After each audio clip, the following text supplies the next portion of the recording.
What is going on, Ada Nation? Welcome to Dapp Central. My name is Fareed, and as always, today we're touching on the latest news and updates going on in Cardano. The first topic I want to review is going to be surrounding the development of Cardano and the recent release of Mithril on the mainnet. I also want to do a brief review of the top DeFi apps with the most ADA staked right now on Cardano. And then I also want to take a look at the price performance of Cardano compared to Ethereum and Bitcoin, given the year of 2023. Now, the second update is going to be surrounding ENCOINS, which is going to be a transaction privacy protocol building on Cardano. And I want to just take a brief second to do a project overview, as well as take a look at some of the use cases and some recent exchange listings that have just taken place for the ENCS token. Following that, I've got a brief update, but it is a big one, surrounding ADA Handle and their personalization feature, and we now have an official date on which this will be launching, so stay tuned for that piece. In closing of today's video, I want to touch on Minswap and their monthly stats. So without taking up any more time, we're going to jump straight into our very first topic for today's video, which is going to be surrounding Mithril. This was released by IOG, and it states here, milestone alert.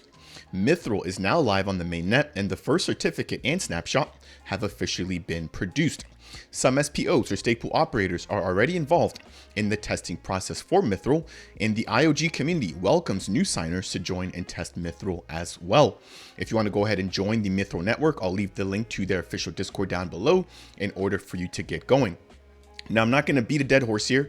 I did mention this in my prior Cardano scoop, but this is going to basically allow for the node syncing times to be a lot faster and a lot more improved moving forward, simplifying the life of anybody who's trying to get access to the Cardano mainnet or to the Cardano node, which basically provides all the information here on the blockchain. So the very first update I want to touch on there, again, I'm going to keep that one relatively brief, given the fact that I have touched on that in other videos. Now, the next thing I want to jump into is going to be an update surrounding the top ADA staked within the top platforms on Cardano. Now, this does include DeFi as well as DEXs. And if we take a look at the top left-hand corner there, let me actually maximize this and get out of the way. What we're going to see is that we have coming in at number one, the biggest platform in terms of TVL, which is going to be Minswap. So starting around January, there were anywhere around 90 million ADA staked on the platform, or in terms of TVL, and that has now grown all the way over to 150 million ADA. In terms of Indigo, they've jumped from about 30 million ADA staked all the way until about 90, actually breaking over 120. And then we've got Liquid there at the bottom left-hand corner, coming in at number 3. And then we've got Vi Finance, which is going to be the latest platform or Dapp coming online, having a total of around 40 million ADA staked on the platform. So again, I think this is all contributing to the huge increase of TVL that we've seen taking place on the Cardano ecosystem, in which we're now nearing over 600 million ADA staked on the entire network. So that's the second update I wanted to briefly touch on there. The next item I want to jump into as a part of today's video is going to be the price performance comparison between Bitcoin, Ethereum, and ADA when it comes to the entire year of 2023. So in terms of Bitcoin, we were trading at around 16 or so thousand back in early January, and we're now trading around 29,000 at the time that I'm making this video. So that's an increase year to date of 76%. In terms of Ethereum, we were trading at the lower 1200. We're now right at around 1800, which is an increase of about 55% year to date. And then we got Cardano there at the very bottom, which was trading at around 24 cents. It's now currently trading at right around 31 cents, which is a 25% gain year to date. Now, one thing that is a little bit different here about Cardano than these other two assets is that Cardano was listed in that particular lawsuit brought out by the SEC. And one was surrounding Coinbase, and the second was surrounding Binance, both of them being the two largest exchanges here within the crypto realm. And the SEC basically alleged that both of those platforms were selling unregistered securities, naming Cardano specifically in both of those suits. So Bitcoin did not actually face any of the downside that we saw with some of the other altcoins that were listed in those lawsuits, similar with Ethereum, which is why I think right now we are seeing ADA kind of trailing behind when it comes to the year-to-date performance. Now, I've mentioned this before. But Cardano is an altcoin, and what we normally tend to see is going to be the flow of money going into some of the larger assets first, i.e. Bitcoin and Ethereum, before they jump into smaller Litecoins, or excuse me, smaller altcoins like we have with Cardano. So that is a general trend. I don't think this is anything that is out of the norm that we're seeing here. And Cardano will have its day.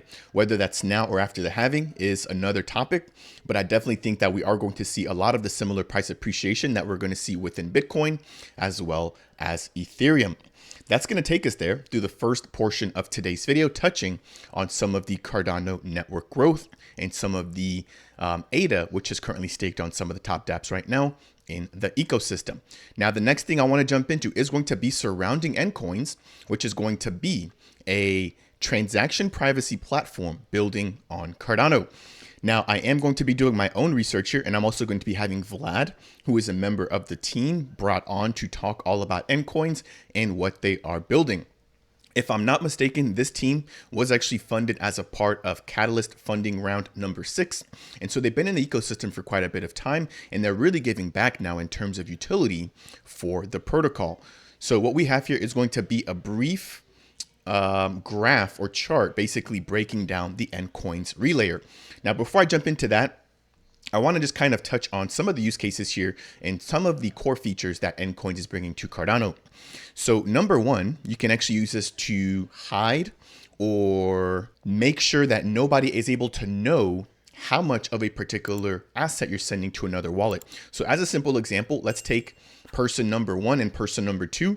Let's say that you want to send something from Bob to Alice, and you don't necessarily want for the other person or for anybody else actually on the network to know exactly how much of a particular token you're sending. You can actually go ahead and send some of your asset over into the ENCOINS protocol. You'll then be able to retrieve some of their ENCOINS NFTs or assets, which some of them can contain the actual amount that you're trying to send over, and then some of them can actually contain nothing. So this basically adds a layer of diversion, right? Because you're now taking one asset, splitting it up into different tokens, and then you are the only person that then knows exactly what is actually included as a part of each of those tokens. The cool thing about this is that you are able to dictate exactly how much of your asset that you're sending is split up into which coins, and then you're then able to basically send those assets to whoever else that you want on the receiving end, and they can then go ahead and redeem those as they wish. Now, when they're redeeming as well, they can actually also not only redeem the valuable token, they can also redeem other tokens at the same exact time to also keep the obfuscation going on. So that's the first use case if you're looking to hide a particular amount of an asset that you're sending here on the Cardano network. Now, I believe that they currently support ADA, and I think they will be working to support other Cardano native tokens in the near future. So that's use case number 1. Use case number 2 is going to be to hide whoever is actually sending the assets to another person. So again, I think this is all within the same realm. Maybe you want to send an NFT to somebody, but you don't necessarily want that to be trackable on the Cardano network. This is where use case number 2 comes in. Now, this ties directly back over to the ENCOINS ledger, which I'm showing here, as well as the ENCOINS relayer. So it reads here, privacy of transactions on ENCOINS ledger is going to be facilitated by their relayers, or a decentralized network of independent servers that sign transactions on behalf of users and collect a relayer fee. So that's how they're able to keep that protocol running, and that's how they're able to generate some revenue for the actual platform.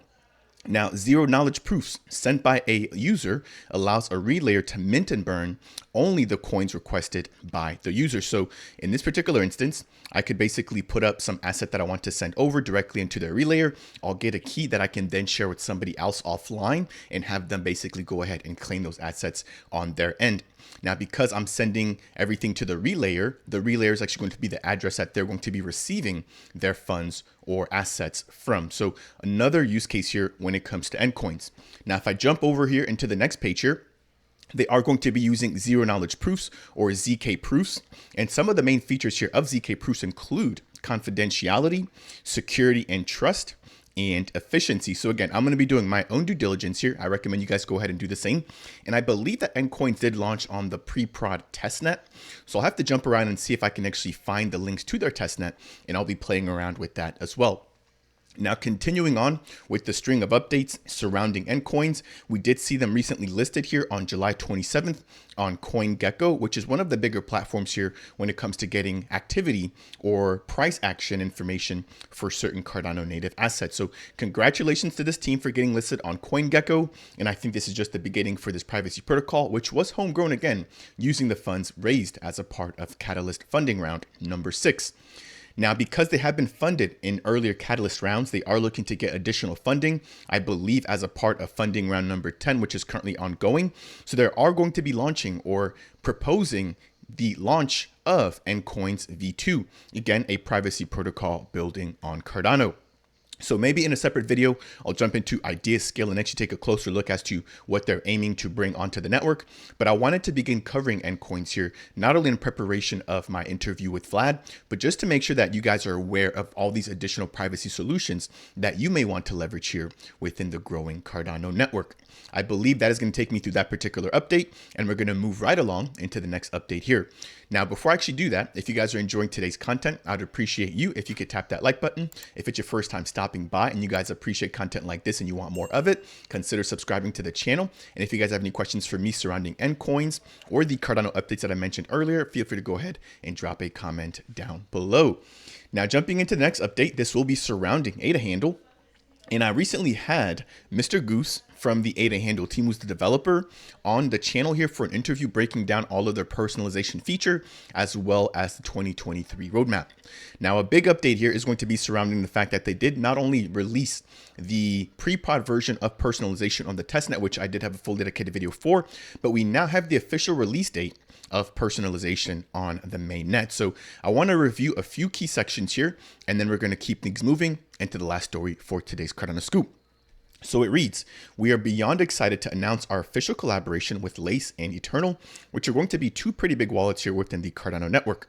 Now, with the implementation of CIP68 on Cardano, handles can now become a beacon for on-chain identity via personalization, but that means a new way of implementing handles, or the handle standard. Now, let me quickly explain CIP standard 68. That's basically going to allow for metadata surrounding NFTs to be editable or to be changed. But right now, a lot of the handles or all the handles are currently implementing CIP 25, which does not allow for the metadata to be changed with those handles. So you can imagine that as you're actually customizing and personalizing your own handles, that the metadata surrounding the NFT itself is changing as well. And that's all going to be recorded directly on the Cardano network. So whenever you're going to be personalizing, you're actually going to be creating transactions that can then therefore be tracked and maintained on the network. So CIP68 will be required for the new handles, which will be undergoing personalization. And if you hold the old version, you'll have to actually upgrade to CIP68 in order to begin personalizing. Again, this was all the information that Mr. Goose broke down in my last video, which I'll leave a link to down in the description. Now it reads, current implementations will need to slightly change in order for dApps to fully be enabled or to take advantage of the power of personalized handles. And so what this basically means is that there will be some wallets that probably will be lagging behind. However, we can expect that Lace and Eternal will be leading this charge. So they're going to be working directly with the ADA Handle team in order to make sure that they are ready for the adoption of CIP68 here on Cardano. Now, dApps will still be able to resolve handles via CIP 25, but will not be able to provide a user a full personalized experience without CIP68. So again, that is going to be a hard requirement in order to take advantage of their personalization feature. Scrolling down, it reads here, for the first time with the adoption of personalization, you'll be able to go directly from the handle designer to Lace to then Eternal, and then whatever dApp that you're using, i.e. the Cornucopias application, a Minswap DEX, Wi-Fi, etc., all while your handle powered on-chain identity persists. So a huge update here. And then they've got two minor sections surrounding Eternal and Lace. So in closing here, it reads, Eternal is currently resolving handles in their CIP25 version, as do most other Cardano wallets. However, they are going to be one of the first to provide support for CIP68. In addition, Eternal will also bring a few new features, among them one of those being Cardano Connect, which is a peer-to-peer connect method for wallet users. Now, this is going to be interesting. It's going to basically allow for web users to connect with mobile users and vice versa. So it states here, yes, this also means that even iOS users will not be able to connect to anything. I'm wondering exactly how this is going to work. Maybe it'll work with a QR code. I know, for example, platforms like WhatsApp use a similar feature where you're able to sign in on the web. They then present you with a QR code that you can actually scan with your phone using your mobile. And as soon as you do that, all the information from your web app is now available directly on your phone. So it'll be interesting to see exactly how this peer-to-peer connect is going to work. But nonetheless, congratulations to the Eternal team for breaking through with some of these new features. Now, the last portion here is going to be surrounding the Lace wallet, in which it reads the Lace platform will now also boast many services that aid users in financial autonomy and data sovereignty across the globe. Lace just recently unveiled their resolution of handles on their platform, and they've got a link to that article there as well here. Now, in closing, Lace also unveiled the much requested feature of multi-address support for their wallet, which will allow multi-addresses to be recovered in their wallet. So what this basically means is that you can now recover more than one wallet, and that'll all be available directly within Lace. Right now, you can only provide one set of seed phrases, and you can only recover and view a single wallet. Now, some of the other key features that Lace will be bringing on will be a fiat on-ramp, as well as a multi-delegation feature, which will allow for you to delegate from a single wallet to multiple pools. Again, really groundbreaking stuff here that has been requested by the community for quite a bit of time. So I'm excited to see all of that. And so as a recap here, personalization will be launching on August 8th, and we're going to see Eternal and Lace Wallet being the first supporters of this brand new feature. Now, I personally own quite a few handles, and I'll definitely be taking advantage of this, and I'll be releasing a fully dedicated video breaking down exactly how the personalization works. And if you haven't already, you can head over to the pre-prod testnet in order to get a taste of what is to come when it comes to personalization. So in order to do that, you can head over to preprod.handle.me, and then from there you can connect your Eternal wallet or your Lace wallet and begin the process of customizing to get a head start and to really understand what features will be available here over the course of the next week. That's going to wrap it up there for that particular update. And the very last story that I want to jump into is going to be surrounding Minswap. So we're going to do a brief review here of the monthly stats, which were just released earlier today, basically breaking down all the latest activity taking place on the Minswap DEX. So at the top left-hand corner, we've got the TVL, which I mentioned earlier during that first segment of today's video, which is right around 159 or 160 million ADA, which is actually down a little bit here, or over 8%. We've also got trading volume down about 40%. Now keep in mind that last month we had the trading of SNEC, Bank, and so many other tokens, which really brought in a lot of liquidity and a lot of trading activity. So I'm not surprised here that we are seeing a decline, given the fact that some of those tokens have now sold off and that all of that hype has kind of cooled off as well. Moving over to the right, we've got monthly unique active wallets down about 20% during the month of July, which is right around 26,000 wallets, which is still quite high, even though it is down about 20%. In terms of the most traded tokens, not surprising at all, we've got SNEC, Iagon, LenFi, and IUSD. SNEC, again, launching and really bringing a lot of liquidity into the space. Iagon really doing, I think, more than a 30 to 40x. And then we also had LenFi, which had a really big run here over the course of the last month and a half.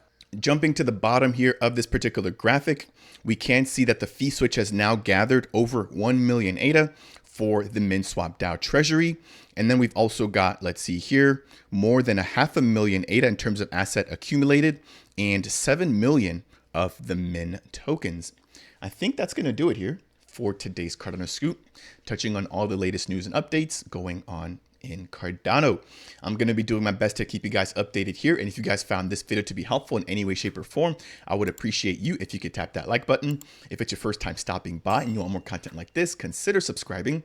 And if you have any questions for me surrounding anything that we touched on as a part of today's video, then as always, make sure to go ahead and leave a comment down below. That said, I will see you guys in the next video.